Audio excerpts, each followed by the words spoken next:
déjà, j'ai la chance d'être en vie. Et je trouve ça merveilleux. Et c'était pas joué d'avance dans plusieurs étapes de ma vie. Donc, je suis un être en vie. Je suis une femme. J'ai 65 ans et très heureuse de les avoir. Je n'ai pas peur ni de la vieillesse, ni des nouvelles découvertes qui m'attendent. Euh, j'ai un corps limité parce que je suis aussi handicapée à plus de 80%. Donc ça me demande beaucoup d'efforts. Mais au bout du compte, tout ce qui compte, c'est pas ça. C'est vraiment ma vision de la vie. Et ma vision de la vie, je suis très attachée à la vie. Très attachée au côté joie de vivre. Et la joie de vivre, c'est pas éclater de rire toutes les 3 secondes. C'est vraiment avoir cette sensation qu'au fond de nous, il y a quelque chose qui est présent et que ce quelque chose, même si on ne le regarde pas, il est là. Et pour moi, ça, c'est fondamental. Et ça, c'est ça que j'ai envie de partager avec les autres. Je le partage en tout premier lieu avec mes petits-enfants. Mes petits-enfants, ils sont tout petits, mais ils se mettent déjà dans des obligations. Il faut faire ci, il ne faut pas faire ça. Et moi, je leur dis, la première des choses, on va rire ensemble. Ah oui, bonne maman, on y va. Ça, c'est merveilleux. Et dans mes coachings, c'est la même chose. Ce que j'essaye de chercher avec la personne, c'est où est votre sourire dans votre journée, dans vos activités, dans vos relations, quand vous pensez à une personne. Où se trouve votre sourire? Et votre sourire, suivez-le, parce que c'est lui qui va vous dire qui vous êtes et qui va vous dire à l'endroit où vous êtes totalement juste, où vous ne faites plus d'efforts. Après, si le sourire est vraiment disparu, c'est comment le faire revenir. Et ça, je suis très attentive à ça. Comment faire revenir ce sourire? Mieux me connaître, mieux comprendre quels sont mes besoins. C'est pas toujours facile. Il y a beaucoup de personnes qui sont plus en lien avec leurs besoins parce qu'elles sont en lien avec les attentes des autres ou avec les attentes de la société. Mais c'est à l'extérieur et je les remets vraiment au centre. Comment faire pour mieux me connaître? Et mieux me connaître, c'est connaître non seulement mes besoins, mais après oser les exprimer. Et mes besoins, qu'est-ce que j'en fais? Est-ce qu'il y a une part que je peux traiter toute seule ou tout seul et être en autonomie avec ça et puis développer des manières de faire pour être plus à l'aise avec ça. Puis quand j'arrive au bout de ce que je sais faire tout seul ou toute seule, c'est aller oser demander. Et dans l'entreprise, ça s'appelle oser déléguer et travailler en équipe au lieu de travailler tout seul. Et c'est vraiment fondamental. Et ces besoins, c'est à la fois des besoins personnels, mais ça peut être des besoins aussi liés à l'activité. Ça veut dire derrière que la connaissance de soi nécessite aussi d'être en lien avec les autres. Et de quelle manière je me mets en lien avec les autres? Est-ce que c'est juste par intérêt parce que sans eux je ne vais pas y arriver?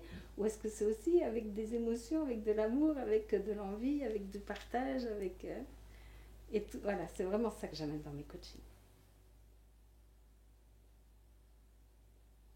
Quand je connais ce qu'a traversé ma famille, ça me permet de choisir. Est-ce que je répète les mêmes scénarios ou est-ce que je dis à mes ancêtres, c'est vous qui avez vécu ça et c'est avec beaucoup de respect, moi j'ai envie de vivre autrement.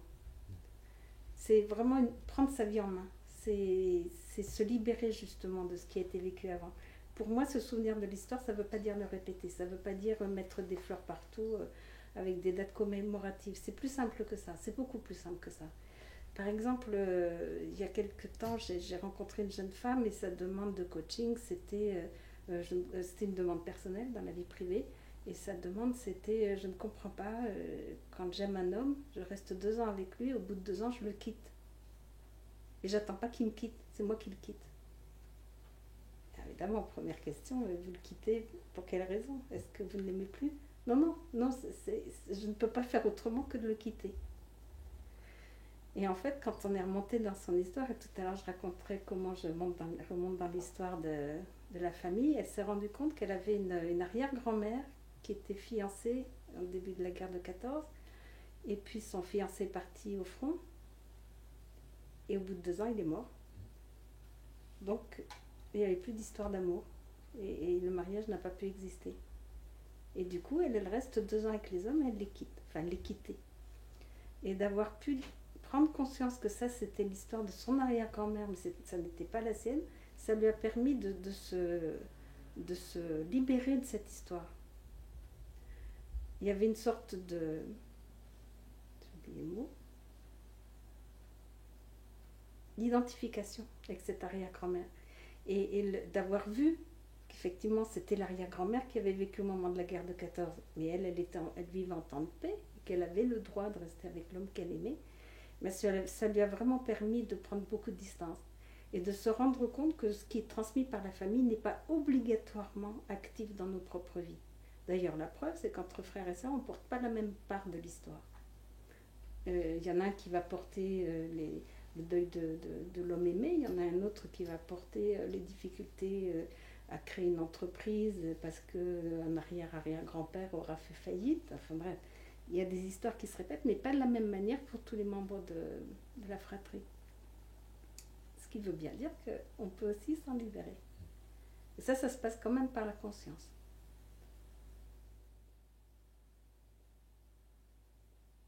Moi, je suis la seconde d'une famille où l'aîné est mort à l'âge de 3 mois, donc je ne l'ai pas connu. Et toute ma vie, on m'a dit que j'étais l'aînée, tout en sachant qu'il y avait ce bébé avant moi, ça n'a jamais été caché. Donc moi, j'avais pris le costume de l'aîné, c'est-à-dire prendre des responsabilités, donner l'exemple, s'occuper des petits frères, petites sœurs, etc. Et puis je le faisais avec un certain volontarisme, jusqu'au moment où j'ai compris que j'étais la seconde, et c'est dans une constellation que je l'ai compris. Je l'ai compris non pas mentalement, mais je l'ai compris dans les émotions et dans mon corps. Parce que dans une constellation, on va prendre des personnes qui vont représenter les protagonistes de la constellation. Et là, il y avait quelqu'un qui représentait mon frère aîné, quelqu'un qui me représentait, quelqu'un qui représentait ensuite ma soeur et mon frère, et puis mes 2 parents. Et à la fin de la constellation, j'ai pu rentrer dans le champ de la constellation et prendre ma propre place, c'est-à-dire que ma représentante s'est reculée et m'a donné ma place. Et du coup, mon frère aîné a pu me prendre dans ses bras. Évidemment, c'est un acte symbolique, mais pour moi, ça a été tout à fait fondateur. Parce que là, j'ai ressenti la présence de cet homme qui était mon frère. Et j'ai pris conscience à quel point toute ma vie, j'avais recherché ce grand frère. Un peu l'homme protecteur, mais avec qui il n'y a pas d'ambiguïté, et qui est quand même là, et qui n'est pas le papa. Et voilà, et ce grand frère, mais évidemment, je ne le trouvais pas. Forcément, il est à côté de moi déjà, mais à sa manière.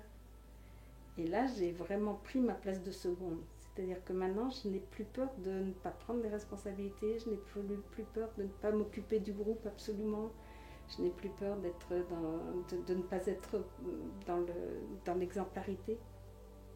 C'était extraordinairement allégeant pour moi. La personne qui a envie d'être accompagnée, déjà, elle vient avec une demande. Et cette demande-là, c'est ça qui va établir notre lien. Ensuite, comment moi je la reçois dans ma vie? Je la reçois comme une personne qui va mettre en résonance chez moi des choses qui vont me permettre de mieux comprendre où elle en est et ce qu'elle attend. C'est un lien qui est très particulier en fait, ce lien d'accompagnement. Et qu'est-ce que c'est pour moi l'accompagnement? C'est oui, évidemment une mise au service, c'est du temps que je donne, de manière très concrète et matérielle. C'est du temps que je vais donner, de l'écoute, un regard, et c'est surtout permettre à l'autre d'aller chercher en lui ces pépites qu'il connaît, mais peut-être il ne sait pas où elles se trouvent, mais elles sont en lui. Moi, je suis juste la personne qui va l'explorer avec l'autre.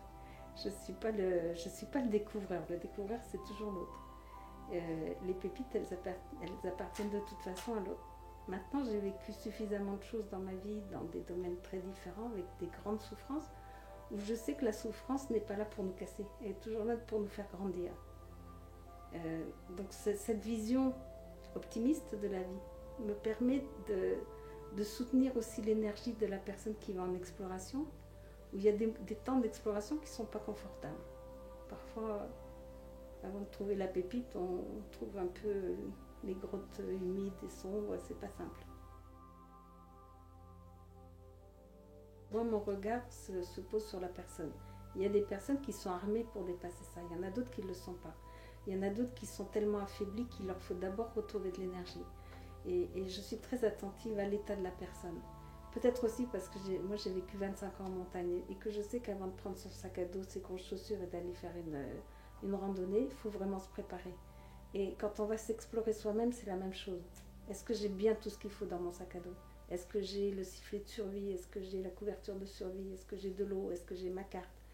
Est-ce que j'ai prévenu d'autres personnes qui vont s'inquiéter si je rentre pas, etc. Quand on va en exploration de soi-même, évidemment, l'accompagnant est là pour être vigilant, mais ça suffit pas. C'est est-ce que je suis en état d'aller faire ça? Et parfois, si la personne n'est pas en état, je ne vais pas aussi loin. On va juste explorer des choses simples, peut-être explorer le jardin potager, où on sait que régulièrement le jardin a été fait et que c'est déjà du connu, mais que ce n'est pas encore tout à fait les résultats qu'on attend. Donc, je suis très attentive à ne pas aller trop loin et à ce que la personne elle-même n'aille pas d'elle-même trop loin. Je ne sais pas si ça répond à ta question. Si, merci. Mais mon regard, il est vraiment toujours posé sur l'autre, pas sur ce qu'on fait. Ce qu'on fait n'est qu'une conséquence de comment va l'autre. Et jusqu'où a-t-il envie d'aller? Et est-ce qu'il est prêt à y aller? Et parfois, s'il n'est pas prêt à y aller, mais que sa volonté est quand même d'y aller, moi je pose des alertes de manière très claire. Je dis, mais est-ce que vous êtes vraiment sûr que c'est le bon jour, une bonne période? Et la métaphore que je prends, c'est on ne repeint pas un bateau au milieu de la tempête. Et alors, on sort déjà de la tempête. On assure la survie. Et une fois qu'on est sur le rivage, on attend que le temps soit revenu beau pour aller chercher des choses complexes. C'est pas au milieu des grandes difficultés qu'il faut aller chercher les grandes choses. Atteindre le rivage dans la réalité, c'est juste avoir un moment d'accalmie où on se pose moins de questions. Et c'est quand on se pose moins de questions sur notre quotidien, sur les choses, sur la pyramide, la base de la pyramide de Maslow en fait. Une fois que ça c'est assuré, on peut monter dans les étages. Mais c'est d'abord vraiment, oui, avoir des priorités. Et la base, la première priorité que je poserais, c'est la survie du corps. Est-ce que mon corps est en état de faire ça? On est à une époque où le corps ne compte pas beaucoup. Il faut être véloce mentalement. Il faut avoir, maintenant l'intelligence émotionnelle, ça commence à rentrer dans les mœurs. Mais le corps, deuxième cerveau, intelligence instinctive, tout ça, ça ne fait pas encore partie de nos habitudes. Et moi, c'est là où je mets mon regard. C'est-à-dire, que dit le corps? Est-ce que le corps montre sa fatigue? Est-ce que le sommeil est bon? Après, il y a toute l'hygiène. Enfin, comment je m'occupe de mon corps? Comment je lui donne aussi de l'importance? Le corps, il n'est pas là juste pour être au service de ma tête. Parce que ma tête a décidé que j'irai là. Et mon corps, il va faire avec ce que ma tête a décidé. Moi, je place les choses dans le sens inverse. C'est-à-dire, est-ce que mon corps est en état? Et la tête se met au service du corps. Et pas... Enfin, voilà, c'est dans cet ordre-là que je pose les choses. La relation à soi, à l'univers. Pour moi, c'est la même chose. C'est le point de départ. S'oublier, c'est peut-être la plus grande erreur que j'ai pu faire, moi, en tous les cas, dans ma vie. J'ai eu tendance à m'oublier pendant un certain temps. Donc se connaître, être en relation avec soi, être en respect avec soi. Tu aimeras les autres comme toi-même. Savoir que le point de départ, c'est le soi. Et que lorsqu'on sait d'où l'on part, on peut savoir aussi où l'on va. Mais d'abord, vraiment se connaître.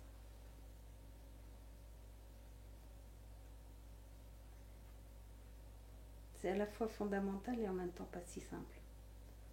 Parce que si je repars d'un point de départ extrêmement factuel, moi, mon champ de vision, il est là. Tout le reste, je ne le vois pas. Mais toi qui es en face de moi, tu vois ce qu'il y a derrière moi. Si je parle de mon champ conscient et, je ne suis pas sûre que ce soit forcément de l'inconscient, mais ce qu'il y a derrière moi, finalement, les autres voient plus de choses que moi, de moi. Et ça m'a beaucoup interpellée de prendre conscience de ça, de manière très simple. Parce que comment je fais pour aller explorer ce qu'il y a derrière? La seule chose qui me permet de l'explorer, c'est de me mettre en mouvement. Et de me mettre en mouvement, c'est de me mettre en relation avec moi, mais de me mettre aussi en relation avec le monde, donc avec les autres. Et c'est en allant vers les autres que finalement je peux mieux me connaître et mieux connaître aussi le comment j'ai envie d'être en relation avec les autres. Et en ayant fait ce travail pour moi-même, je peux aider aussi les autres à le faire. C'est-à-dire une révolution dans le sens littéral, ça veut dire faire un 360 degrés, tourner sur soi-même. Et quand les personnes acceptent de faire ça dans leur vie, mais c'est merveilleux parce qu'effectivement, elles voient des choses d'elles-mêmes qu'elles ne voyaient pas auparavant. Et moi, j'ai la simplicité parfois d'utiliser mes propres expériences en, en exemple pour dire ce que j'ai traversé vraiment avec humilité parce que c'est pas des grandes choses, mais dire ce que j'ai traversé qui m'a permis de mieux comprendre cet intérêt d'être en lien avec soi.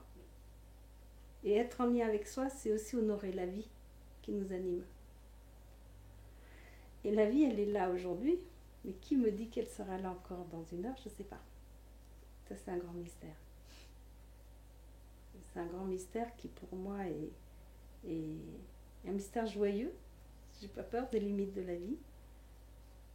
Et en même temps, je sais à quel point la vie est précieuse. Peut-être aussi parce que j'ai déjà flirté avec ces limites-là. Moi, quand j'ai des soucis, c'est très simple. Je dis, voilà, mes chers soucis, là, je ne peux pas m'occuper de vous pendant 2 heures, je vais m'occuper de quelqu'un d'autre. Donc, je vous pose là, et je reviendrai vous voir tout à l'heure, et je m'occuperai de vous. Mais là, pour l'instant, je n'ai pas besoin de vous. Mes chers soucis. Mes chers soucis. Je vous donne un temps et un espace, mais vous n'allez pas tout envahir. Et ça permet quoi, du coup? Ça permet de clarifier le champ. Je ne les oublie pas, je ne les minimise pas, je leur donne leur véritable importance, mais dans un temps et un espace que je choisis. Et ça marche très bien.